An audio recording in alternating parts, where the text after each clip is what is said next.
O que devo saber sobre casamento e divórcio? Segunda parte. Então, irmãos, vamos fazer a leitura. 1 Coríntios 7, a partir do versículo 12. Aliás, desculpa, a partir do versículo 10.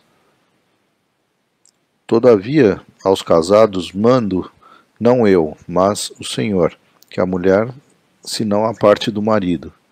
Se, porém, se apartar, que fique sem casar, ou que se reconcilie com o marido, e que o marido não deixe a mulher.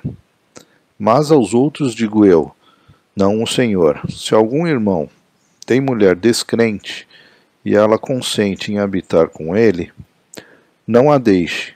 E se alguma mulher tem marido descrente, e ele consente em habitar com ela, não o deixe. Porque o marido descrente é santificado pela mulher, e a mulher descrente é santificada pelo marido. Doutra sorte, os vossos filhos seriam imundos, mas agora são santos. Mas, se o descrente se apartar, aparte-se, porque neste caso o irmão ou irmã não está sujeito à servidão, mas Deus chamou-nos para a paz. Porque donde sabes, ó mulher, se salvarás teu marido? Ou donde sabes, ó marido, se salvarás tua mulher? E assim, cada um ande como Deus lhe repartiu, cada um como o Senhor o chamou. É o que ordena em todas as igrejas. É alguém chamado, estando circuncidado? Fique circuncidado. É alguém chamado, estando incircuncidado? Não se circuncide. A circuncisão é nada, e a incircuncisão nada é, mas sim a observância dos mandamentos. Cada um fique na vocação em que foi chamado. Foste chamado sendo servo? Não te dê cuidado, e se ainda pode ser livre, aproveita a ocasião. Porque o que é chamado pelo Senhor sendo servo, é liberto do Senhor, e da mesma maneira, também o que é chamado sendo livre, servo é de Cristo. Fostes comprados por bom preço, não vos façais servos dos homens. Irmãos, cada um fique diante de Deus no estado em que foi chamado. Ora, quanto às virgens, não tenho mandamento do Senhor, dou, porém, o meu parecer, como quem tem alcançado misericórdia do Senhor para ser fiel. Tenho, pois, por bom, por causa da instante necessidade, que é bom para o homem o estar assim. Estás ligado à mulher? Não busques separar-te. Estás livre de mulher? Não busques mulher. Mas, se te casares, não pecas. E se a virgem se casar, não peca. Todavia, os tais terão tribulações na carne, e eu quereria poupá-los. Isto, porém, vos digo, irmãos, que o tempo se abrevia. O que resta é que também os que têm mulheres sejam como se as não tivessem. E os que choram, como se não chorassem. E os que folgam, como se não folgassem. E os que compram, como se não possuíssem. E os que usam deste mundo, como se dele não abusassem, porque a aparência deste mundo passa. E bem quisera eu que estivesseis sem cuidado. O solteiro cuida das coisas do Senhor, em como há de agradar ao Senhor. Mas o que é casado cuida das coisas do mundo, em como há de agradar à mulher. Há diferença entre a mulher casada e a virgem. A solteira cuida das coisas do Senhor, para ser santa, tanto no corpo como no espírito. Porém, a casada cuida nas coisas do mundo, em como há de agradar ao marido. E digo isto para proveito vosso, não para vos enlaçar, mas para o que é decente e conveniente, para vos unirdes ao Senhor sem distração alguma. Mas se alguém julga que trata dignamente a sua virgem, se tiver passado a flor da idade, se for necessário, que faça o tal o que quiser, não peca, casem-se. Todavia, o que está firme em seu coração, não tendo necessidade, mas com poder sobre a sua própria vontade, se resolveu no seu coração guardar a virgem faz bem, de sorte que o que dá em casamento faz bem, mas o que a não dá em casamento faz melhor. A mulher casada está ligada pela lei todo o tempo que o seu marido vive, mas, se falecer o seu marido, fica livre para casar com quem quiser, contanto que seja no Senhor. Será, porém, mais bem-aventurada ficar assim, segundo o meu parecer, e também eu cuido que tenho o Espírito de Deus. E até o versículo 9, Paulo tratou do casamento, né, os princípios do casamento, né, como nós vimos na última live. E a partir do versículo 10 agora, ele vai tratar de o que a gente pode dizer casamentos problemáticos, né? E ele fala no versículo 10, todavia aos casados mando, não eu, mas o Senhor, que a mulher se não aparte do marido. Então, esse comentário de Paulo, né, que falando sobre o casamento, esse tipo de problema que pode haver no casamento, né? Existe, às vezes, a ideia de que, bom, mas se não está dando certo, a coisa não está indo bem, é melhor ficar separado do que ficar brigando, né? Isso seria a mesma coisa de falar assim, bom, como você agora é cristão, mas gosta de pecar, é melhor ficar pecando sendo cristão do que estar no mundo e não é assim. O cristão não deve ter prazer no pecado, assim como o cristão casado nunca deve cogitar na possibilidade de separar, porque se está tendo algum problema, tem que buscar a solução do problema no Senhor. O Senhor pode ajudar muito, o Senhor ajuda nessas coisas, mas principalmente em se autoexaminar, o exame de si mesmo, o que está acontecendo para chegar nesse ponto. Nós sempre temos que entender que os desígnios de Deus para o casamento eram desígnios, como nós vimos, que eram antes mesmo do pecado ter entrado no mundo. O casamento nunca foi instituído por causa do pecado, porque era propósito de Deus que ele fosse uma figura de Cristo e a igreja, que estava nos planos de Deus. Não era revelado no Antigo Testamento isso era um dos mistérios, né, da igreja, sendo o corpo de Cristo e a manifestação da glória de Deus aqui na Terra, até que ele mesmo venha reinar aqui nessa Terra no milênio. Então, esses versículos que nós vamos ler agora, é Paulo mostrando problemas que podem ocorrer em casamento. E começa aqui, a partir do versículo 10, ele fala dos casados, que a mulher não se aparte do marido. E é interessante que ele fala da mulher não se apartar. Porém, mais à frente você vai ver que ele fala, mas se apartar, isso não é... Uma vez eu ouvi alguém que estava querendo apoiar o divórcio, usar esse versículo, mas se apartar, né, querendo dizer, então, tá, é uma possibilidade. E eu lembrei, na mesma hora que ele falou isso, eu lembrei do versículo de 1 João, que fala, essas coisas vos digo para que não pequeis.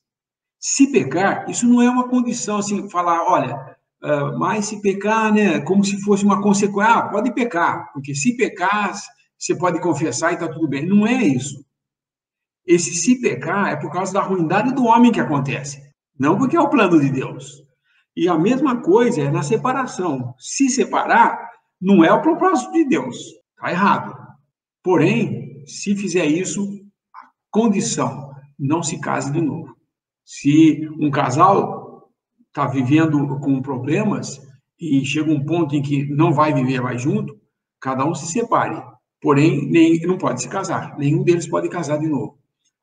Como eu falei da outra vez, e repito agora, há 3 condições na palavra de Deus, 3 situações em que Deus permite que o homem que era casado se case de novo, ou a mulher que era casada se case de novo.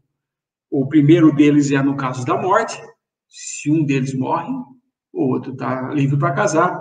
O segundo seria no caso de infidelidade, o adultério, e o caso de abandono, né? Se alguém abandona, sai e não quer mais ficar com você. Esse abandono, ele vai tratar nesses versículos próximos, que vamos ver aí.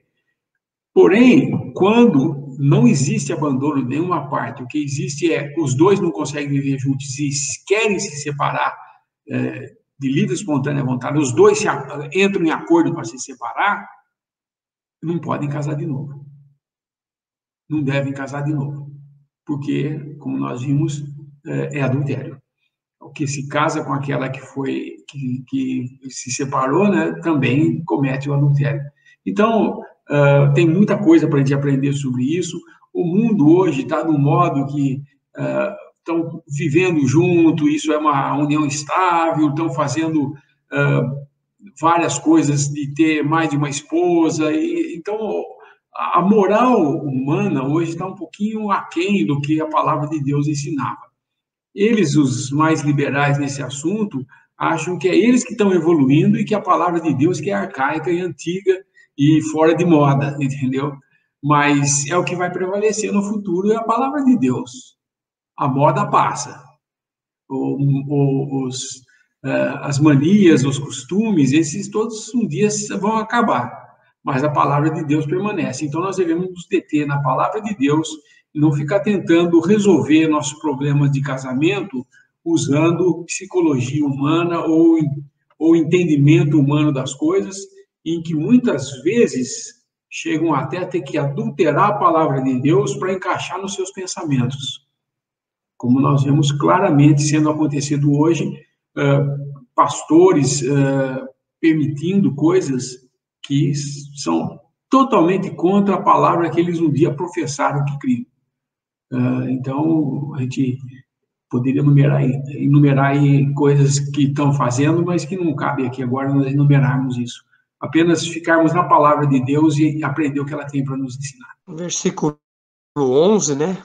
Que diz: se porém se apartar, que fique sem casar, ou que se reconcilie com o marido, e que o marido não deixe a mulher.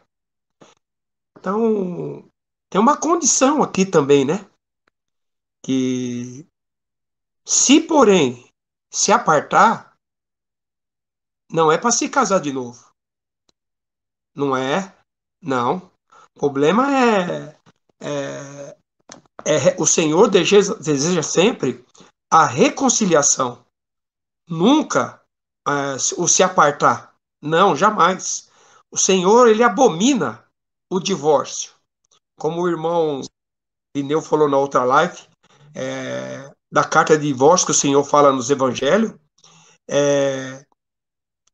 que os judeus, né, inquirem o Senhor, perguntando, a gente pode até abrir em Marcos, por favor, Marcos 10, só para a gente dar uma relida na questão do divórcio. Marcos 10, a partir do versículo 1.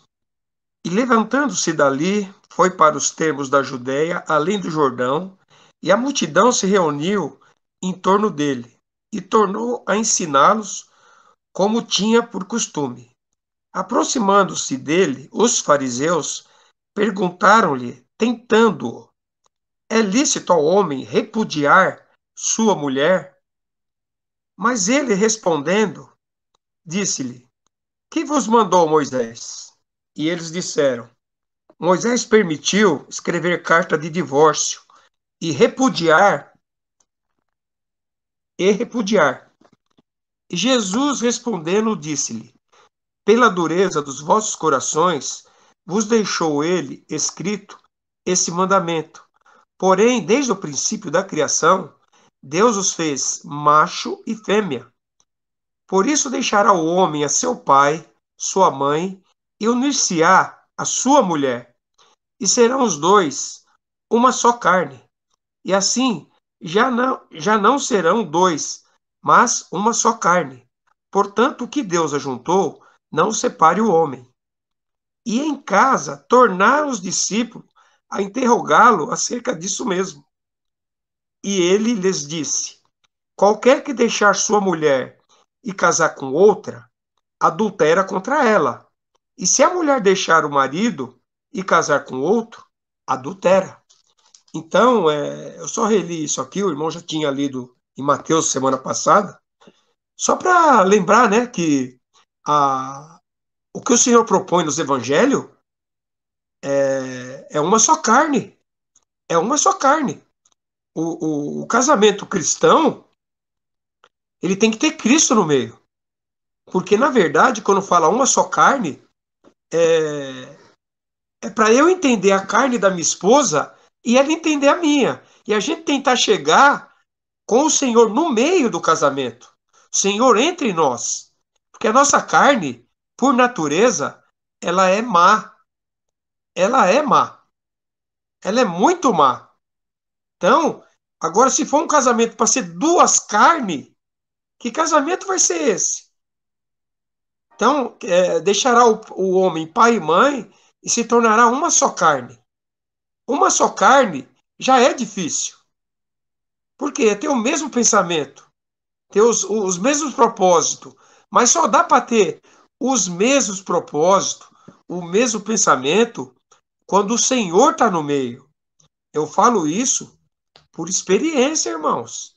Eu vivi até 2012, antes da conversão, um casamento bom, feliz, aos olhos do mundo. Uma felicidade falsa, uma falsa felicidade, porque não tinha o Senhor no meio, não tinha. Então era aquela coisa do me engana que eu gosto. E o casamento que não tem Cristo no meio, por exclusão, quem é que vai estar no meio desse casamento? A gente sabe. O inimigo, a qualquer momento, acha caminho para perturbar a vida de um casamento. E se o cristão, isso aí eu estou dizendo, no tempo que eu era não convertido, não conhecia o Senhor. Agora, depois de convertido, eu abri as portas, entreguei meu casamento na mão do Senhor, para o Senhor conduzir. E a primeira coisa que o Senhor fez nas nossas vidas foi ajuste. Ajuste. Porque tem muita coisa que não agrada o Senhor num casamento comum, um casamento bom, feliz aos olhos do mundo. E houve ajustes, e hoje eu posso dizer que eu tenho a felicidade que vem do Senhor, aquela que vem de Cristo, aquela que traz paz dentro do lar, traz paz para a família, uma família convertida pelo Senhor. E o Senhor tomou conta, tomou as rédeas do casamento. Porque esse é para isso que ele nos chamou, para que nós dê testemunho de que nós estamos debaixo do senhorio dele, e não nas nossas próprias vontades. Lógico, às vezes a nossa carne ainda se engraça, vez ou outra, mas se a gente não pôr as rédeas do nosso casamento nas mãos do Senhor, essas rédeas vão estar na mão de quem? Vai estar na nossa mão. E na nossa mão, muito provavelmente, pode entrar a nossa carne.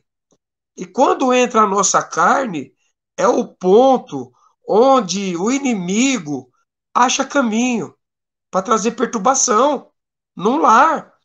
Se nós entregarmos na mão do Senhor as rédeas do casamento, a união, entregar na mão dele, para que ele conduza segundo a vontade dele, o inimigo não vai ter a menor chance.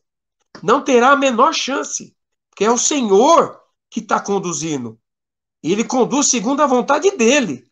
Não a nós. A nossa vontade, irmãos, vai ser sempre um pouco da nossa carne. Sempre vai ser.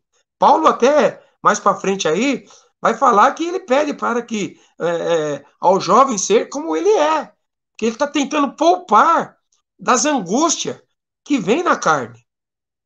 Ele está tentando poupar. Não é que ele está proibindo o casamento, não é isso. A gente vai ver mais para frente que ele mostra que tem também as consequências também da carne no casamento. E cada um, a seu modo, a sua medida, sente essas consequências. Tanto o marido como a mulher. Então, irmãos, no versículo 11, como o irmão falou, né, ele se refere aqui, ele fala: se porém se apartar, que fique sem casar, ou que se reconcilie com o marido, e o que o marido não deixa a mulher. Eu estava vendo um estudo de um irmão, hoje, do início do século XX, final do século XIX, início do século XX, ele fez uma observação bem interessante com relação a isso, que é a situação do marido. Se o marido casar de novo, ele adultera, aí libera a mulher, né? E a mulher fica liberada de casar. Se, por acaso, essa segunda esposa do marido dela vier a morrer, ela não pode voltar a se unir com ele. Isso está dizendo lá em Deuteronômio 24, versículo 3 e 4. Vamos dar uma olhadinha lá. E este último homem aborrecer, e lhe fizer escrito de repúdio, e lhe der na sua mão, e a despedir da sua casa, ou se este último homem que a tornou para si por mulher vier a morrer, então seu primeiro marido que a despediu não poderá tornar a torná-la, para que seja sua mulher, depois que foi contaminada, pois é abominação perante o Senhor. Assim, não farás pecar a terra que o Senhor teu Deus te dá por herança. O marido que repudiou a mulher, se divorciou, separou, casou com outra, e depois, se a mulher quiser reconciliar, se eles quiserem voltar, realmente, pela palavra, não tem como. Na palavra não é permitido essa reconciliação. A pessoa fica numa situação aí irreversível, né? E no caso se por acaso o que aconteceu, acho que até na semana passada, né, nós tivemos uma pergunta, um irmão que ele casou no papel, separou e voltou com a ex depois de um ano, mas não está no papel, quer dizer, houve uma meia reconciliação, vamos dizer assim, né? Então, hoje, isso, nesse caso, não há problema algum, porque houve o arrependimento e o casal retornou, se reconciliou. Esse versículo 12, mas aos outros digo eu, não o Senhor, se algum irmão tem mulher descrente e ela consente em habitar com ele, não a deixe. Se alguma mulher tem marido descrente e ela consente habitar com ela, e ele consente habitar com ela, não o deixe. Porque o marido descrente é santificado pela mulher, e a mulher descrente é santificada pelo marido. De outra sorte, vossos filhos seriam imundos, mas agora são santos. Mas se o descrente se apartar, se aparte, que nesse caso o irmão ou a irmã não está sujeito à servidão, mas a Deus chamou-nos para a paz. Aqui é aquela questão do casamento misto, né? Quando o Senhor alcança, né, um dos dois, ou o homem ou a mulher, na conversão, no meio do caminho do casamento, os dois, na verdade, aqui eram incrédulos, e um dos dois acaba se convertendo, né? E o Senhor está dando instrução aqui. Interessante que Paulo fala, digo eu, não o Senhor. A gente até vê, né, que as instruções para a igreja, Paulo recebeu direto do Senhor, né? E aqui fala, digo eu, não o Senhor. Se algum irmão tem mulher descrente, então pode ser um aconselhamento de Paulo, um aconselhamento apostólico, né? E pode ser também que o Senhor não tenha tratado dessa questão de casamento misto quando ele esteve aqui em carne, só falou do divórcio, da questão da carta de divórcio, e não entrou nessa questão direta de casamento misto, né? Conversão posterior. E aqui é o contrário, né, dos judeus. Os judeus, eles, quando se juntava com o pagão, eles profanavam, né, o casamento. Aqui não. Aqui é exatamente o contrário. O Senhor pede para manter aquele que não é salvo, manter a união com aquele que não está salvo, que esse vai receber a santificação, pelo que é crente, né? Uma santificação de um modo externo, né? Não tem nada a ver com salvação, que é outra coisa. Mas aqui a gente vê a longanimidade do Senhor, a graça operando em trazer o descrente para ficar junto. Porque é o Senhor que sabe. Essa pessoa pode vir a se converter ou não, porque pior seria se desfizesse ali uma união que o Senhor propôs lá antes do pecado, como o irmão disse, bem lá atrás. O Senhor propôs uma união entre homem e mulher, e seria uma só carne.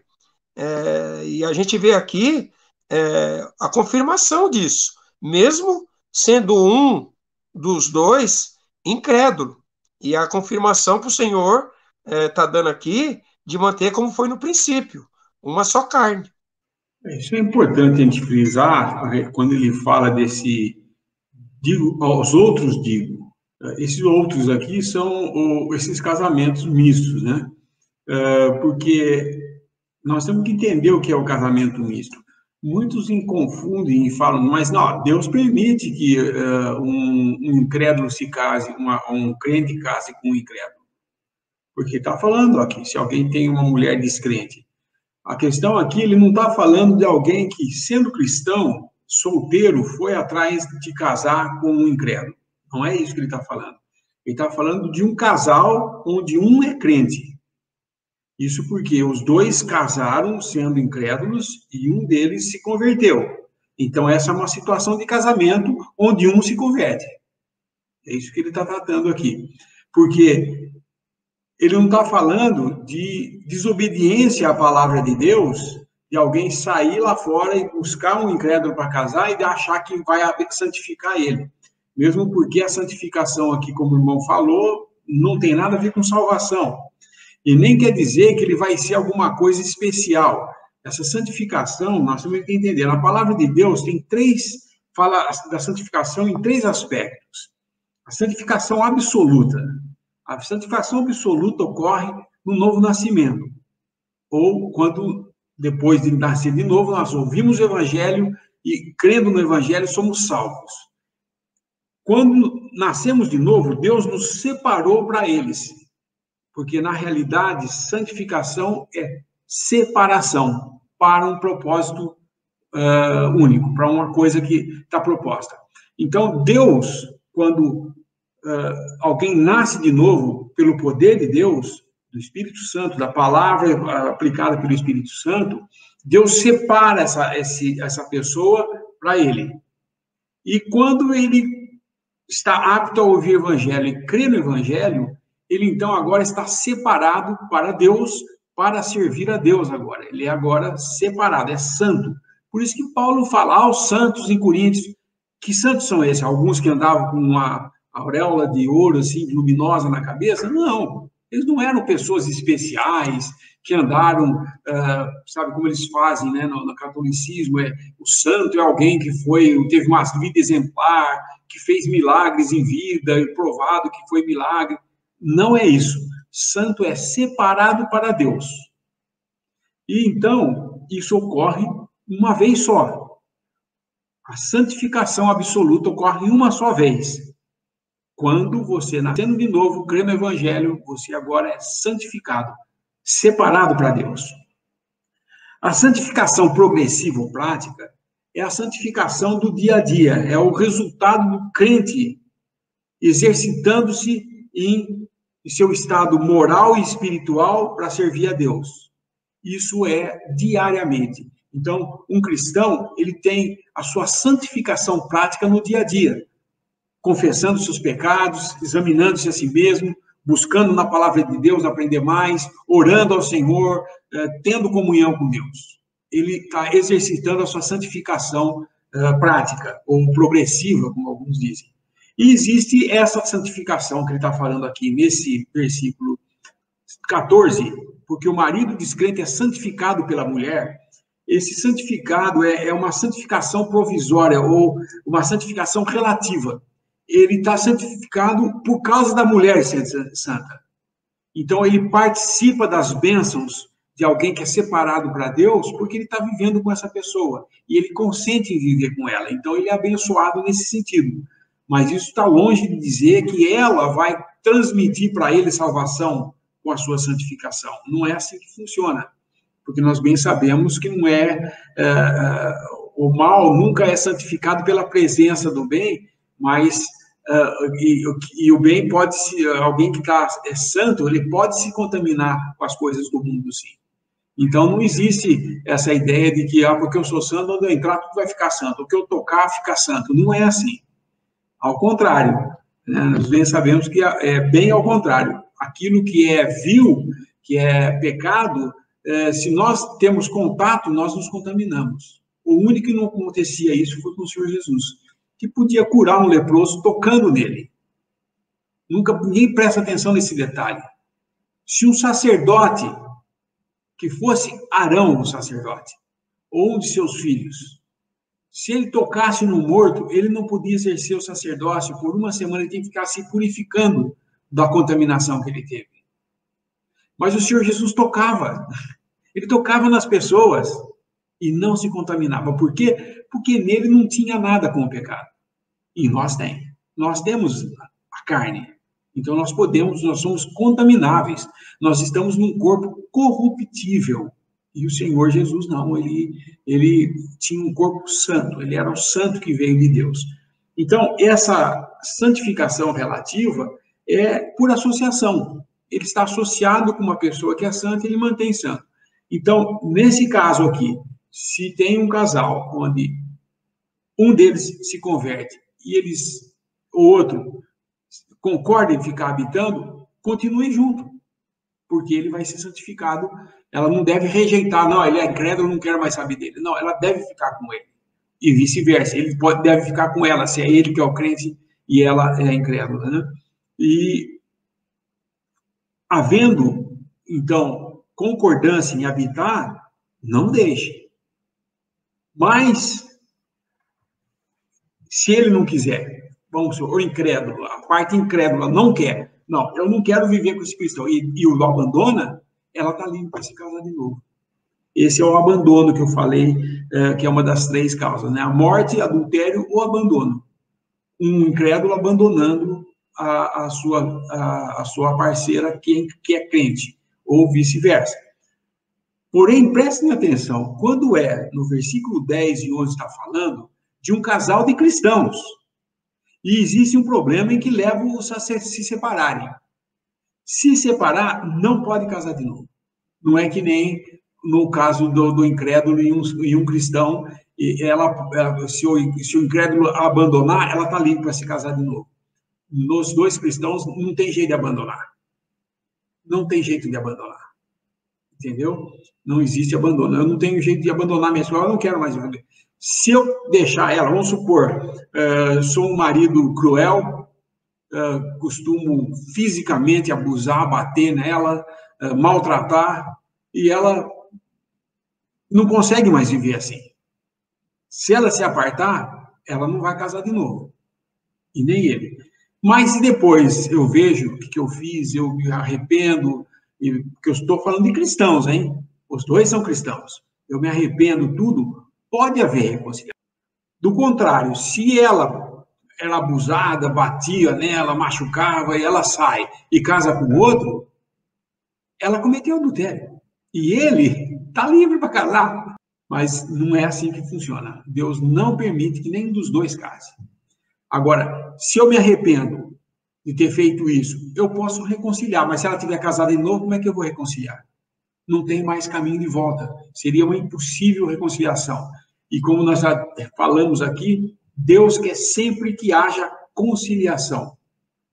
Mesmo nos casos de adultério, em que fica bem claro na palavra de Deus, no caso de infidelidade, né?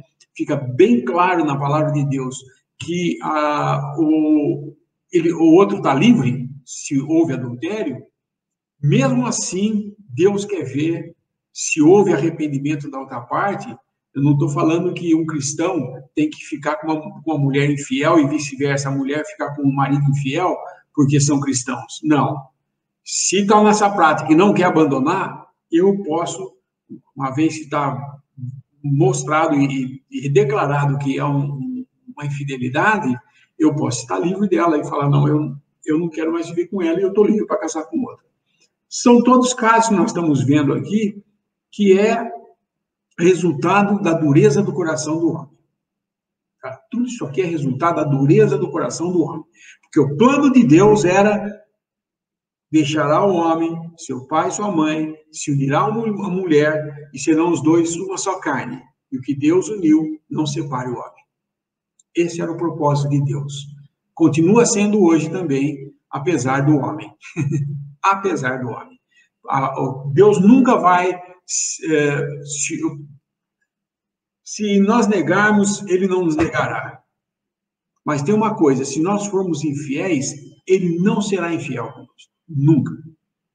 Deus é fiel sempre. Deus é fiel sempre. Então, é muito sério a questão do casamento nesse sentido, né? No versículo 15 é que fala do descrente se apartar, ele fala, mas se o descrente se apartar, que se aparte. Porque, neste caso, o irmão ou a irmã não está sujeito à servidão, mas Deus chamou-nos para a paz.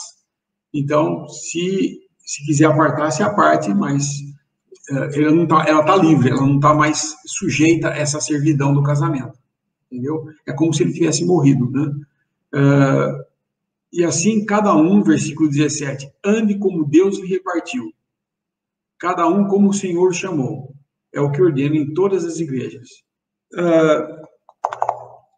Paulo, ele está tentando mostrar aqui, ele não está sendo contra o casamento. Muitas pessoas acusam Paulo de ser contra o casamento. Na verdade, ele não está falando. Ele está falando que se você continuar do jeito que está, do jeito que você foi chamado, Deus vai te dar luz de como fazer as coisas. A mesma coisa que ele fala a respeito do casamento, ele fala a respeito do servo. Era o propósito de Deus que existisse escravidão? Não, isso é uma invenção humana.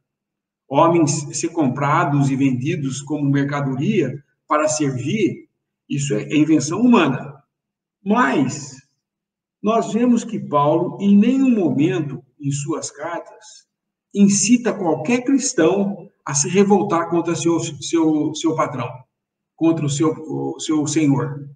Ele nunca, porque diferente do que as religiões ensinam hoje, a cristandade aprende hoje, o propósito de Deus com a igreja não é melhorar o mundo, não é consertar os erros da sociedade, não é emendar os erros que o homem andou fazendo, mas era pôr um fim nesse homem, crucificando na cruz com seus pecados. E criar em Cristo um novo homem, uma nova ordem de coisas. Esse era o propósito de Deus. Então, você nunca vai ver Paulo incitando a brigar contra os governos. Você nunca vê o Senhor Jesus se negando a pagar imposto. Nunca vê o Senhor Jesus falando contra as autoridades.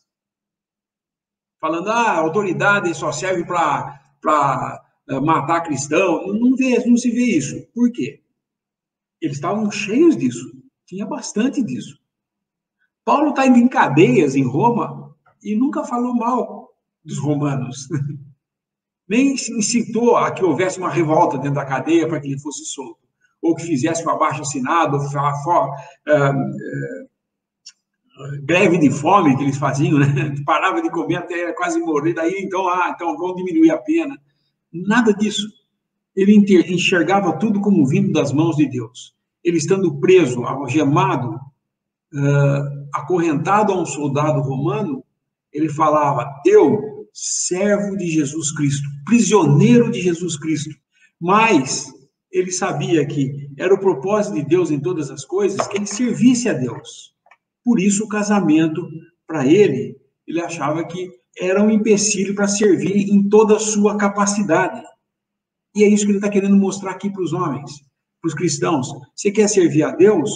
Ele não está falando de celibato aqui, ele não está falando para que nós façamos como a Igreja Católica, você vai ser sacerdote, você vai ser ministrar, então não se case, porque não pode casar por causa do pecado. Não é nada disso. Tanto é que Pedro tinha esposa. Os apóstolos tinham esposa. Paulo fala disso. Eles tinham suas esposas, eu também podia ter, mas para servir a Deus eu não tive. Então, nem todos estão aptos a saber fazer isso, né? Se você fala, não, eu quero servir o Senhor, mas você fica se abrasando, é melhor que você se case, porque servir ao Senhor abrasado não vai funcionar. Então, é melhor casar. Isso ele vai dar essas diretrizes, né, esses ensinamentos, nos próximos versículos, ele vai falar aos solteiros. Para dar uma olhadinha no capítulo 6 dessa carta, lá no último versículo, Paulo fala, porque fostes comprado por bom preço, glorificai, pois, a Deus no vosso corpo e no vosso espírito, os quais pertencem a Deus.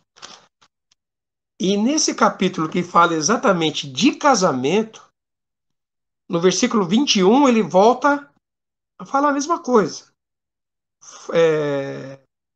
21 não, desculpa. Cadê? No 23. Fostes comprado por bom preço. Não vos façais servo dos homens. Então, ele invoca de novo o valor da obra do Senhor na cruz. Paulo está dizendo, quando ele fala no capítulo 6 a respeito do nosso corpo, do nosso zelo com o nosso corpo, ele fala que nós somos comprados por bom preço. No capítulo 7, ele volta no versículo 23 a lembrar desse fato, o que foi pago na cruz. Então, quer dizer, não é que estávamos todos aqui numa boa e alguém pede para a gente ser bonzinho no casamento. Nós fomos comprados. Nós temos um dono, um senhorio agora. É Jesus Cristo. É Ele que pede todas essas coisas aqui. É Ele que se satisfaz com isso, que a gente ande de acordo com essa vontade do Senhor. Paulo é só o apóstolo que está trazendo o desejo do Senhor.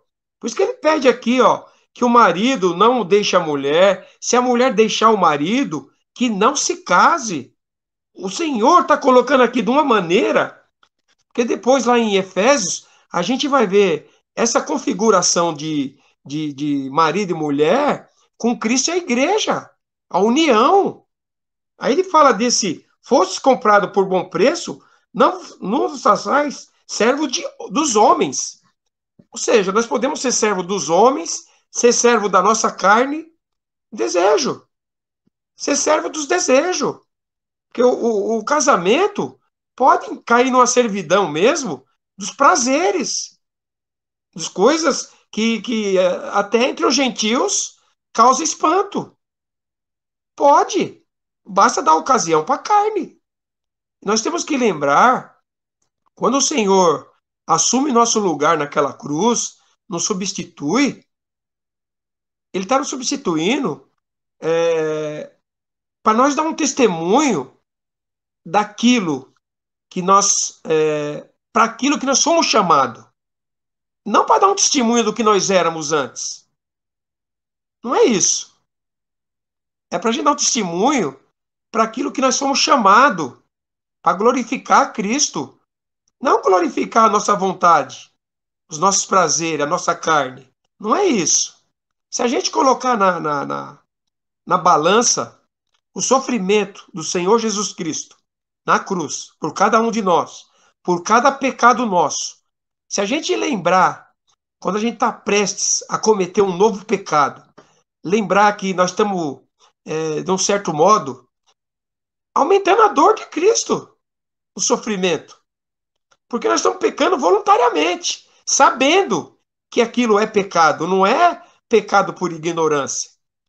Nós só estamos aumentando o volume de pecado. Tá certo que ele, na cruz, carregou os nossos pecados, passado, presente e futuro. Nós sabemos disso. Mas quando a gente peca voluntariamente, o que nós estamos fazendo? É como se nós estivesse falando, ó Senhor, já está pago mesmo, o Senhor já pagou lá na cruz. Será que o Senhor se agrada disso? Quando a gente fala, a mulher que tu me deste, não está legal. Mas ela foi tirada da sua costela, amigo. Não é a mulher que tu me deste. Ela foi tirada da tua costela, é a tua carne mesmo. Carne da tua carne e osso dos teus ossos. Então é de ti mesmo que saiu isso. Da nossa carne pecaminosa. Não é a mulher, não é o homem, é o ser humano. A carne do ser humano, ela é má. E quando a gente pensa em nós, na nossa carne, te deixa que a carne tome as rédeas, nós estamos, de certa forma, deixando o Senhor de lado, tirando as rédeas que nós entregamos na mão dele, para ele conduzir, para ele ser o Senhor, tomando as rédeas por um momento em nossas mãos, falando, Senhor, por esse momento, deixa que eu conduzo essa situação aqui. Fazendo o quê? A nossa própria vontade. E estamos esquecendo de lembrar que fomos comprados e foi pago um alto preço. Um preço caríssimo. Não foi barato. Não foi, irmãos.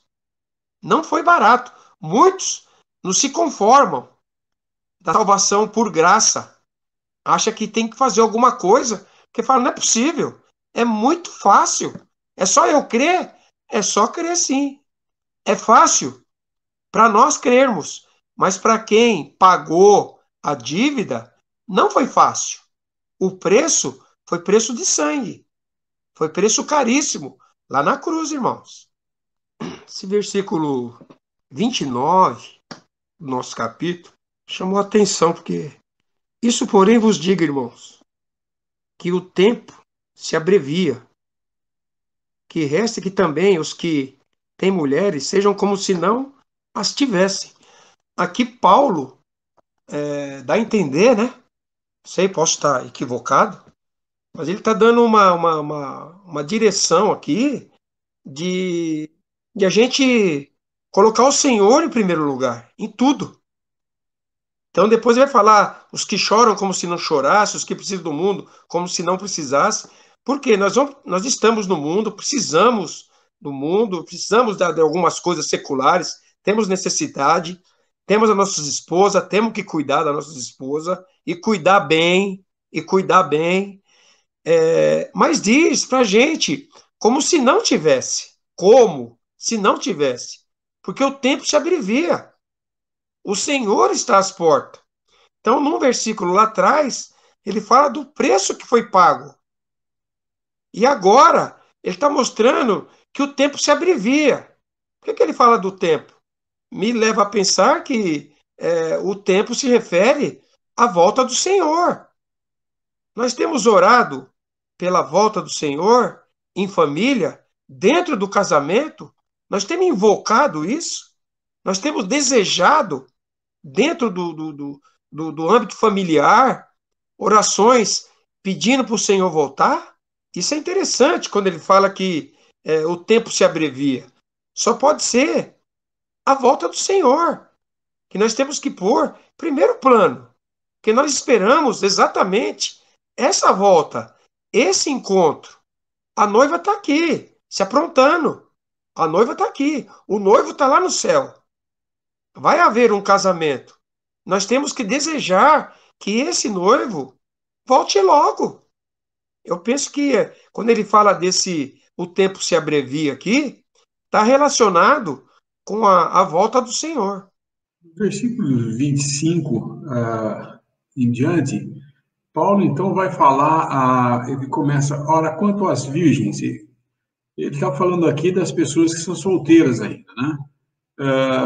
Ele fala, não tem o mandamento do Senhor, dou, porém, o meu parecer como quem tem alcançado misericórdia do Senhor para ser fiel. O que ele está dizendo com isso é que isso não é como um mandamento do Senhor, mas por causa da presente situação em que ele se encontrava, e aí existe que pelo menos 3 razões pelo que ele aconselhava que permanecesse do jeito que estava. primeiro, versículo 26. Tenho, pois, por bom, por causa da instante necessidade, que é bom para o homem estar assim, solteiro. Tenho que lembrar que eles estavam sob o domínio de Roma e os cristãos estavam sendo perseguidos, né? Começar uma família numa situação dessa, além de ele ter que se cuidar com respeito aos perigos de estar numa dominação, num domínio romano, ele ia ter que se preocupar com a esposa, porque ele ia se casar, então eram dois que ele tinha que cuidar. E se tivesse filhos também, tinha mais responsabilidades ainda, os filhos. E a possibilidade de ela vir a ser uma viúva com os seus órfãos era muito grande, porque os cristãos morriam frequentemente naquela época. Então, Paulo está dando como a sua própria opinião, não é opinião, ele está falando assim, parecer que ele está dando, meu parecer, não como um mandamento do Senhor, mas por causa da presente situação, ou por causa da instante necessidade, ele usa no versículo, né? Era a situação que ele se encontrava. Essa era uma das razões porque seria melhor permanecer sem casar. Hoje nós não temos perseguição, né? Mas, como cristão, nós devemos também pensar seriamente no casamento, se nós estamos prontos para assumir todas as responsabilidades de hoje. Porque hoje, você criar filhos hoje está muito mais difícil do que era há 40 anos atrás, 50 anos atrás. Isso todo mundo tem que concordar, né? Nenhum pai deixava de dormir antigamente porque tinha preocupação que seu filho estaria fazendo alguma coisa errada com respeito a drogas, essas coisas assim. O que mais preocupava os pais naquela época era a bebida. Os jovens saíam nas festinhas para beber, era o sexo não autorizado, né? Entre jovens, e eu lembro meu pai, o maior temor dele é que uma das suas filhas se engravidasse, porque, se engravidar tinha que casar. Hoje, assim, engravida, a mãe cuida, a avó fica cuidando, e a menina continua nos bailinhos, e engravida de novo, traz mais um, e vai acrescentando a coisa, mas responsabilidade não tem nenhuma. Essa é a verdade. Então, o que Paulo estava falando, a segunda razão é a responsabilidade do casamento. Vejo várias pessoas falando, eu estou procurando uma noiva. Faz o quê, irmão? Estou estudando ainda. Você está procurando noiva sendo estudante, meu? Espere ter uma profissão primeiro, tenha como você vai sustentar essa família? Ela vai ficar com os pais vivendo, você está só para você dizer que é casado? E aí nasce filho, e quem vai cuidar desse filho? Porque você não vai ter condição, você vai estar estudando ainda. Então, eu sei, a situação é difícil hoje em dia, é lógico que é difícil, muitas coisas é muito difícil, mas não estou desencorajando o casamento, mas temos que pensar seriamente nas responsabilidades. Ou você vai querer se unir só porque quer se unir, ter uma esposa e uma família, e vai ser mais um peso para a Assembleia, porque vai ter que ficar ajudando, vai ter que ficar buscando ajuda de parentes, de amigos, de irmãos. Então, a responsabilidade é muito grande nesse sentido, né? E a terceira coisa é o cristão, que o irmão leu aí, que é o tempo que se abrevia, né? O cristão casado, ele tem que se preocupar com a mulher também, e ele tem que dividir seu tempo com a mulher. Ele tem que agradar a esposa, e vice-versa. Sendo que solteiro, ele só tinha que agradar ao Senhor, mais nada, ele não tinha que se preocupar mais em falar todo dia de manhã, cuidar da esposa e trazer comida, ele está trabalhando para ele e para o Senhor, e isso então seria bom. Porém, isso ele fala, não é mandamento, porque no finalzinho ele fala, versículo 32, ele explica o porquê. Bem quisera eu que estivesses sem cuidado. Esse cuidado que está falando é ter que ficar cuidando do parceiro, né? O solteiro cuida das coisas do Senhor, em como há de agradar ao Senhor. Mas o que é casado cuida nas coisas do mundo, em como há de agradar a mulher. A diferença entre a mulher casada e a virgem solteira, a solteira cuida das coisas do Senhor, para ser santa, tanto no corpo como no espírito. Porém, a casada cuida das coisas do mundo, em como há de agradar o marido. Então, tanto o homem quanto a mulher, eles têm os seus cuidados se casarem. e se não forem casados, podem se dedicar mais às coisas do Senhor. Versículo 35 fala: e digo isso para proveito vosso, não para vos relaxar, mas para que o que é decente e conveniente, para vos unirdes ao Senhor sem distração alguma. Não está com nenhum compromisso com a outra pessoa. Porém, ele fala: o que se dá em casamento faz bem, o que não se dá em casamento faz melhor. A mulher casada está ligada pela lei todo o tempo que o marido vive, mas se falecer seu marido, fica livre para casar com quem quiser, contanto que seja no Senhor. Será, porém, mais bem-aventurado se ficar assim, segundo o meu parecer, e também eu cuido que tenho o Espírito de Deus. O que ele está dizendo aqui? Se casar, não peca. Não existe, é um versículo que ele fala, mas se casar, não peca. Versículo 28. Se te casares, não pecas, e se a vez se casar, não peca. Todavia, os tais terão tribulações na carne, e eu queria poupar-vos. Não existe pecado no casamento. A partir do momento que se casa, o leito do matrimônio é santo. Porém, tem responsabilidades. É isso que Paulo está dizendo, só isso. Ele não está proibindo ninguém de casar, ele não está desencorajando ninguém a não casar, mas ele está falando, entenda que o casamento é isso. Porque a maioria das vezes hoje a pessoa tem essa vontade de casar e só que depois que casou, fala, mas se eu soubesse que era isso, eu não tinha entrado nessa. E aí, então, ele acha que é incompatibilidade de gêmeos, é isso e aquilo, um acusando o outro, e aí acaba separando. E fazendo isso é uma vergonha para o Senhor. E se são cristãos, fica uma coisa difícil de se explicar, né? Como é que você está explicando para mim do Evangelho se aquilo que explica o Evangelho em ato, na prática, você desfez? Cristo e a igreja. Entendeu? Eu acho nós temos que estar bem entendendo bem o que é o casamento. Porém, não resta dúvida, há bênçãos. Se o celibatismo, né, que é o não casar, fosse a vontade de Deus, teria morrido em Adão e Eva, né? Acabava ali. E nenhum dos dois casava, não se uniam e não tinha. Mas qual foi o mandamento? Além de casar, qual foi a coisa que ele falou para o casal recém-criado, antes da queda? Crescei e multiplicai-vos, porque é da vontade de Deus isso.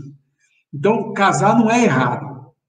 Muito diferente do que estão pensando que Paulo está falando aqui, que casar é uma abominação, é uma coisa errada, é pecado. Não. Ele só está falando a respeito do ponto de vista de servir ao Senhor. Se você realmente tem esse dom, você foi tocado pelo Senhor que vai servir, permaneça do jeito que não como alguns falar já, eu quero me casar para poder ter uma esposa e servir ao Senhor. Então, você não está entendendo o que é servir ao Senhor. Você não entendeu bem o que é servir ao Senhor. Servir ao Senhor é servir ao Senhor. Você não vai poder perder tempo com outras coisas. Esse é um bom servo do Senhor. Full time, com tempo integral, servindo ao Senhor. Isso que Paulo está falando. Isso que ele está dizendo. Servir ao Senhor em tempo integral. Se Deus se chamou assim, sirva assim. Agora, se você não consegue se conter, case, porque você não vai pecar em casar. Né? Mas saiba que servir ao Senhor não vai ser com toda essa desenvoltura. Eu me recordo sempre, meu sogro gostava muito de viajar, de visitar, de pregar o Evangelho, e ele tinha uma vontade grande de servir ao Senhor, mas ele tinha família, e a família, toda vez que ele saía, a família ficava com saudade dele. Quando ele voltava, ele ficava um tempo com a família, daí ele voltava, ele falava, tem que voltar para meu baby, ele chamava ela de baby, a minha sogra. Então ele falava, tem que voltar para meu baby, tá dando saudades, ela tá com saudade de mim e tal. Então, tinha sempre esse laço familiar. Paulo nunca teve que voltar para ninguém, ele estava sozinho fazendo a obra para o Senhor. E ele pôde ficar tranquilo, servindo ao Senhor, tempo integral. O irmão falou aí da crescer e multiplicar-vos. Eu lembrei de uma passagem aqui, pode abrir lá em Gênesis 9, para a gente ver o homem tentando fazer a sua própria vontade. Gênesis 9, versículo 7. Mas vós frutificai e multiplicai-vos, povoai abundantemente a terra, multiplicai-vos nela. Falou Deus a Noé, e a seus filhos com ele, dizendo: E eu, eis que estabeleço o meu concerto convosco e com a vossa semente depois de vós, e com toda a alma vivente que convosco está, de aves, de reses, e todo animal da terra convosco, desde todos que saíram da arca, até todo o animal da terra. Agora vamos no capítulo 11 de Gênesis, ver o que eles fizeram, né? Capítulo 11, a partir do versículo 1. E era toda a terra de uma mesma língua e de uma mesma fala. E aconteceu que, partindo ele do Oriente, acharam um vale na terra de Sinar e habitaram ali. E disseram uns aos outros: Eia, façamos tijolos e queimemo-lo bem. E foi-lhe o tijolo de pé por pedra e o betume por cal.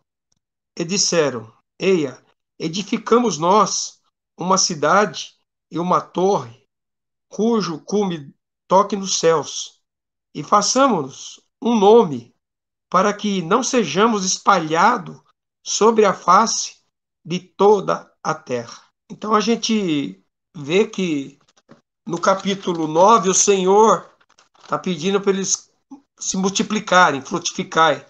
E no capítulo 11 eles estão fazendo a vontade deles. Eles querem ficar num único lugar, fazer uma torre que chegue ao céu e querem pôr um nome. Então aqui a gente vê a vontade do homem. E o Senhor falou: frutificai e multiplicai-vos. Então aqui dá um princípio do desejo do coração do homem. O Senhor sempre quis que o homem se multiplicasse e ocupasse a terra. E aqui a gente vê claramente que ali o homem já resistiu fazendo a sua vontade. Versículo 39, né? A mulher casada está ligada pela lei todo o tempo que seu marido vive. Mas, se falecer o marido, fica livre para casar com quem quiser, contanto que seja no Senhor. Aqui a gente vê, né, no meio da cristandade aí, né, casos que a gente conhece que tem os casamentos em Cristo e no Senhor, né? E a gente aprendeu pela palavra de Deus que o casamento em Cristo é quando dois cristãos se casam. Os dois creem, um é da presbiteriana, o outro é lá da batista, eles se casam. E os dois creem no Senhor, são salvos, tudo bem. Mas casar no Senhor, eu penso, né, que tá entregar realmente, está debaixo do senhorio de Cristo, está debaixo desse senhorio. E a gente sabe que quando um é daqui, outro é de lá, um é da denominação A ou denominação B, a gente sabe que os dois não estão debaixo do senhorio de Cristo. A gente sabe que não estão. Porque muita coisa que eles pregam não está de acordo com a vontade do Senhor. Muitas coisas que eles se associam não é da vontade do Senhor. E casar a mulher ou o homem, quando vai casar pela segunda vez, quando a lei, pela lei, isso até que morra, né? Quando ele vai casar a segunda vez, ele tem que ter esse discernimento de estar casando no Senhor. Que seja a vontade do Senhor e esperar para que o Senhor traga esse novo relacionamento. Começando pondo diante do Senhor a vontade de ter um novo relacionamento e esperar no Senhor. Porque aí sim vai estar de acordo com a vontade do Senhor. Se o Senhor atender a esse desejo, será da sua vontade. E será, lógico, uma pessoa que está debaixo do senhorio de Cristo. Nós temos uma pergunta já. O Ednelson, irmão lá de Uberaba, perguntando: o matrimônio entre homem e mulher feito aqui na terra terá fim quando ambos estiverem no céu com o Senhor? E fala do casamento cristão, com ambos sendo salvos. Dos céus, nós vamos reconhecer as pessoas, né? Eu vou ver minha esposa lá, ela vai me ver, nós vamos ver as pessoas, né? E conhecer. Porém, tem uma passagem nos evangelhos que Jesus fala: errais não conhecendo os princípios de Deus. Quando eles falam a respeito da ressurreição, que eles querem testar o Senhor Jesus e falam de uma mulher que casou, morreu o seu marido, ele tinha 7 irmãos, e ela casou com outro, morreu outro, ela casou outro, morreu outro. Aí eles perguntam: quando chegar lá, de quem ela vai ser esposa? De qual marido? E o Senhor fala: errais não conhecendo a Deus. Não conhecendo. Porque nos céus não vai ter casamento, não vai ter. Nós estaremos casados com Cristo, né? Nós seremos a noiva e a esposa de Cristo depois do arrebatamento, seremos a esposa de Cristo. O relacionamento nos céus não é um relacionamento de espécie, como é agora, homem e mulher, e nós casamos, temos filhos e damos filhos. Lá não vai ter gente se procriando lá, porque é outra coisa. Nós estaremos em Cristo Jesus e é um novo homem que foge do que é o velho homem. Não é a mesma coisa do que o velho homem. É uma nova criação de Deus, onde não existe o casamento, né? Eu acho que a gente vai reconhecer vai saber que foi o marido, que é a esposa e tudo mais, os filhos, nós vamos ver, mas não no sentido que nós vamos estar casados nos céus. Isso não vai acontecer, porque não tem razão de ser um casamento nos céus, a não ser o do cordeiro com sua noiva. Tem mais 2 perguntas, vamos para a próxima aqui. Na Igreja Católica, os padres não podem casar. Seria um mau entendimento dessas passagens da Bíblia? Isso é mais do que um mau entendimento, isso é má doutrina. Há uma passagem, acho que é em Timóteo, que Paulo fala que no fim dos tempos, os homens iriam proibir o casamento e a abstinência de alimentos, que é o que eles fazem, na sexta-feira eles não comem peixe. Então, eles pegam a palavra toda desconectada, né, toda fora do contexto, e fazem isso como uma penitência e tudo mais, entendeu?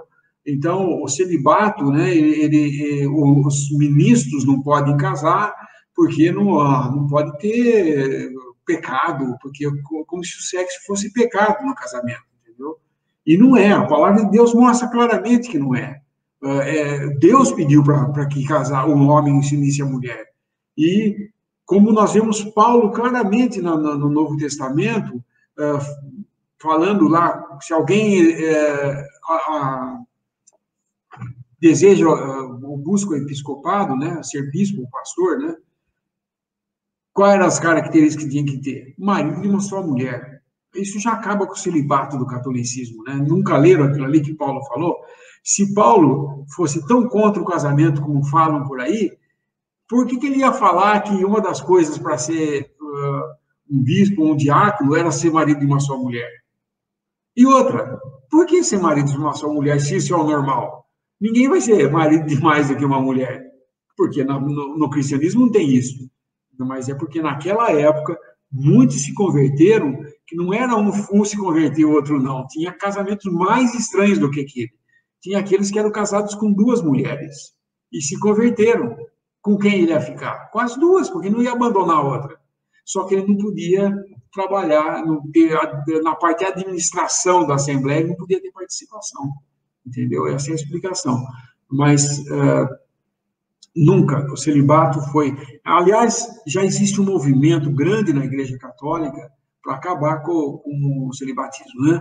Eles não querem, eles acham que isso está atrapalhando muito por causa do desastre que foi forçar os padres a não se casarem, e o que aconteceu foi que nesse século aqui, 21, estourou na Igreja Católica, ela está quase ficando sem dinheiro no bolso de pagar tantas indenizações de pessoas que estão acusando de abuso sexual que os padres tiveram contra crianças. Por incrível que pareça, todo mundo sabia e ninguém falava. É que agora falaram. Então, saiu isso. Mas eles estão pensando, isso é uma opinião que eu tenho lido, às vezes, a respeito disso, eles estão considerando o fato de permitir que um padre se case para acabar com esse problema da pedofilia. Tem uma outra pergunta aqui do Francinal. Irmãos, quando Paulo fala que é melhor casar-se do que abrasar, refere-se ao desejo sexual, às tentações da carne? As denominações estão liberando segundo o casamento, mas a Bíblia não aprova. O abrasar é realmente o problema da lascívia, né? A pessoa ficar se abrasando, tem aquele apetite sexual e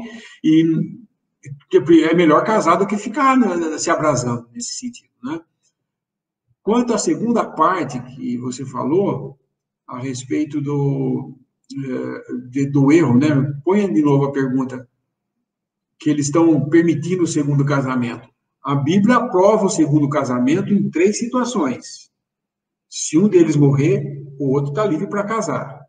Se houver adultério, está livre para casar. Ou se, no caso de um deles se converter e o que não se converteu, o incrédulo, não quiser viver com ele e abandonar, ele está livre para casar, o cristão. Fora isso, não deve casar. Agora, o que você falou ali é o que está acontecendo nas denominações, é que eles estão se divorciando por motivos psicológicos, incompatibilidade de gênio, diferenças que não conseguem administrar, tá? Porque ninguém quer ceder, essa é a verdade. Os dois estão na carne e um não quer ceder à vontade do outro. Então, eles não sabem resolver isso aí. Separa, porque ficar brigando para quê? Bom, se você está brigando é porque você já não está se comportando como um cristão, né? Porque o cristão não briga. E se briga, está errando. Então, para de errar e você vai ver como fica mais fácil consertar a coisa. Agora, eles separam e aí falam, não, pode casar de novo. Daí eles começam, é o que eu falo, faz aquela ginástica para poder explicar o inexplicável. Porque como eu vou explicar um versículo a respeito de se casar de novo, quando mostra a palavra de Deus que só nessas 3 situações? Como que eu vou fazer para encobrir isso aí? Aí eles criam teorias, né? Então, eles têm as ideias e talvez use qualquer coisa, como, por exemplo, Abraão teve várias esposas. Espera aí, mas Sara deu a escrava para ele ter um filho. Bom, as consequências até hoje nós temos aí, né, do que aconteceu de fazer isso, de Sara ter feito isso, né? De que teve Ismael, mas aí seria mais detalhe. Mas, por até aqui, eu acho que responde a pergunta, né? Realmente, só nessas 3 condições é que deveria ser. Mas a cristandade, tomara fosse só esse erro que eles estivessem fazendo, né? A cristandade está errando em muito mais coisa. Existe hoje as religiões que estão fazendo casamento de pessoas do mesmo sexo. Eles celebram a cerimônia do casamento, o matrimônio, com o pastor abençoando os dois do mesmo sexo para viverem felizes para sempre. E o que Deus uniu não separa o homem. Deus nunca uniu um negócio desse. E eles estão usando essa palavra. E o que Deus uniu nunca separa o homem. O quê? O Deus uniu o homem com o homem, nunca separa quem? Então, é a loucura da Laodiceia. Nós estamos na fase da Laodiceia, né? Esse terror que a gente está vendo aí. Tem ainda mais 2 perguntas? Vai lá, desculpe. Garoto, Lineu falou aí os irmãos procuram um modo de justificar pela palavra. Eu lembrei de uma passagem aqui que é 2 Pedro, capítulo 3, versículo 15 e 16. Tende por salvação a longanimidade de nosso Senhor, como também o nosso amado irmão Paulo vos escreveu, segundo a sabedoria que lhe foi dada, falando disso, como em todas as suas epístolas, entre as quais há pontos difíceis de entender, que os indoutos e os inconstantes torcem igualmente as outras escrituras para a sua própria perdição. Só fazer esse acréscimo aí, que eu lembrei quando o Linneu falou que eles buscam justificar um modo de achar nas escrituras, a justificar esses disparates aí, né? Lembrei esses dois versículos que Pedro cita a Paulo aqui. Temos mais duas perguntas. Vamos por a penúltima pergunta. Irmãos reunidos somente ao nome do Senhor Jesus Cristo podem casar com pessoas de denominações? Podem dois andarem juntos, se não têm a mesma opinião? É o julgo desigual, né? Assim como eu não estaria, eu não estaria fazendo a vontade de Deus, estando na denominação, se eu me aparto, como que eu vou casar? Se eu não parto o pão com eles, como é que eu vou casar com uma pessoa que está lá? Eu pergunto. E existem uma série de ramificações desse problema, né? Se eu me caso com alguém na denominação, nascem nossos filhos. Aonde nossos filhos vão? Reunir conosco, comigo ou com a mãe? Lá na denominação. Quando formos orar juntos e tiver que fazer alguma coisa que na denominação é feita e entre os irmãos não, como vai ficar? Então, se não concordam, como podem andar juntos? Se não concordam no principal, que é as coisas do Senhor, como é que vão concordar na vida do Senhor? Por isso que ele fala, o irmão bem falou a respeito desse case no Senhor. Não é casar em Cristo. Em Cristo é uma questão posicional. Nós estamos em Cristo Jesus, independente do nosso estado aqui na Terra. Não é verdade? Qual é a sua posição em Cristo Jesus? Nos lugares celestiais em Cristo Jesus. Isso Paulo fala em Efésios da nossa posição. Porém, eu posso estar em desobediência andando aqui na Terra. Eu estou em Cristo Jesus porque é uma posição inabalável, porque quem me colocou lá foi Deus. Porém, eu posso estar desobedecendo aqui. Não estou debaixo do senhorio de Cristo aqui. Estou debaixo da minha própria vontade. Então, casar no Senhor é estar ambos debaixo do senhorio de Cristo. Ambos reconhecendo que o Senhor, Jesus Cristo, é o Senhor deles. Não só posicionalmente. Cristo, ele é cristão. Não é só esse o ponto.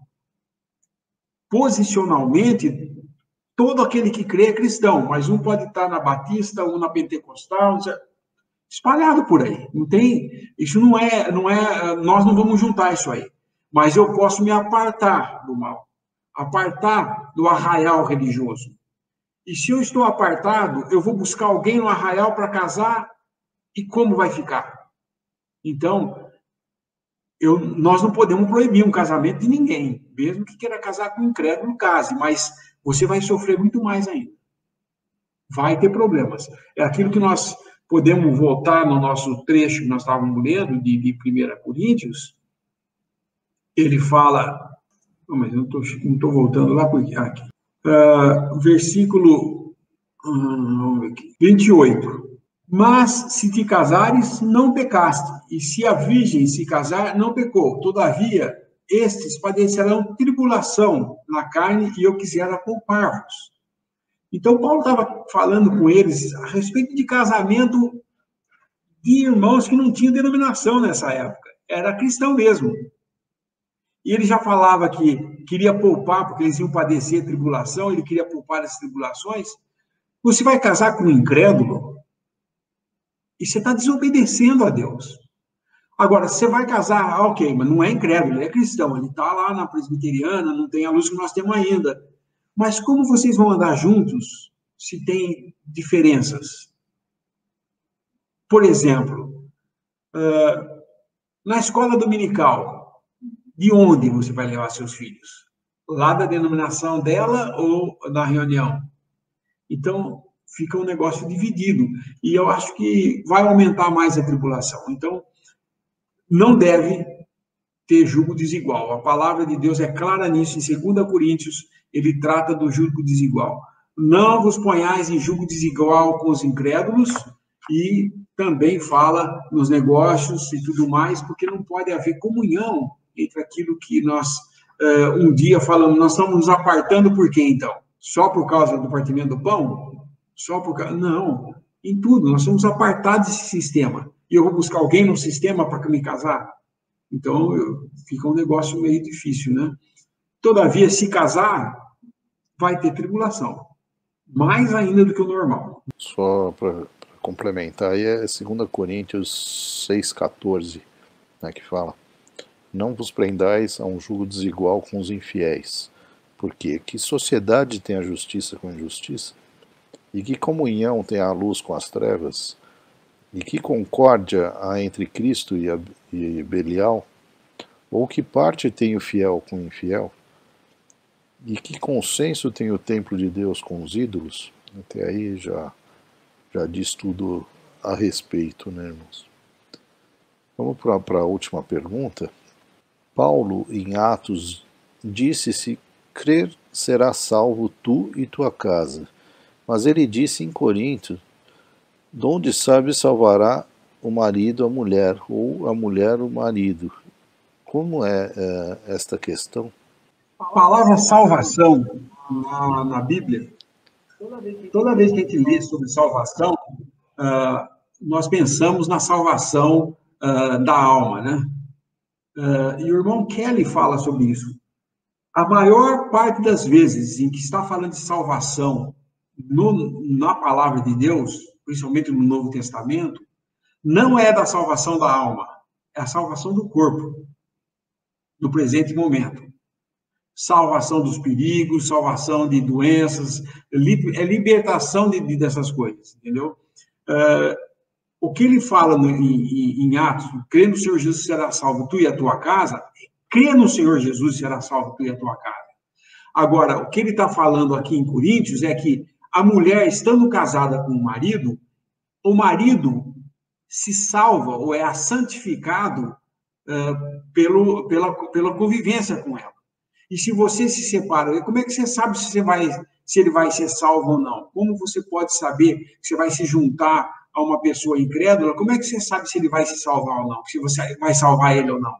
É outra coisa, é salvação que não tem nada a ver com salvação da alma, mas é a salvação do corpo. Ele é santificado para estar junto com esse incrédulo. Nesse sentido, o contexto é diferente, né? Um é crê e será salvo, tu e a tua casa. Agora, não é outra coisa aqui, é a convivência, como você sabe se vai salvar seu marido e vice-versa, né? Não sei se eu fui claro, se algum irmão tiver alguma coisa a acrescentar ou corrigir. Queria só dar um acréscimo, que eu acho que a pergunta do irmão conotação de salvação por tabela, vamos dizer assim. E não é isso. Em Atos, a gente vê que até abrir aqui, ó, Atos 16, né? 31. E eles lhe disseram, vou pegar o contexto aqui para a gente... no 27. E acordando o carcereiro, e vendo abertas as portas da prisão, tirou a espada e quis matar-se, cuidando que os presos já tinham fugido. Mas Paulo clamou com grande voz, dizendo: não te faças nenhum mal, que todos aqui estamos. E pedindo luz, saltou dentro, e todo trêmulo se prostrou ante Paulo e Silas, e tirando-os para fora, disse: senhores, que é necessário que eu faça para me salvar? Eles disseram: crê no Senhor Jesus Cristo, serás salvo tu e tua casa. E lhe pregaram a palavra do Senhor e a todos os que estavam em sua casa. Esse é o detalhe. Não é que o carcereiro, crendo, já colocaria a toda a família salva, a alma salva deles, né? Vamos colocar assim. Não. Você vê que na sequência, os apóstolos vão lá na casa dele e pregam o evangelho para todos. Todos ouviram a palavra. Que a salvação a gente sabe que é individual. E eu, pelo menos, eu fiquei com a impressão, na pergunta do irmão, como se pudesse a mulher salvar o marido, no nosso capítulo de hoje, ela sendo salva, poderia salvar o marido. E ali, na verdade, o marido está sendo colocado a salvo, e não salvo, a salvo das circunstâncias, de algumas, do contexto, tem nada a ver com a alma. E em Atos também, tu e tua casa, a casa também foram salvos, mas tiveram que ouvir o evangelho. No versículo seguinte, Paulo e Silas vão à casa do carcereiro e anunciam o evangelho para todos. E, se eu não me engano, na sequência são todos batizados também. É aí. Visite respondi.com.br. Visite também 3minutos.net.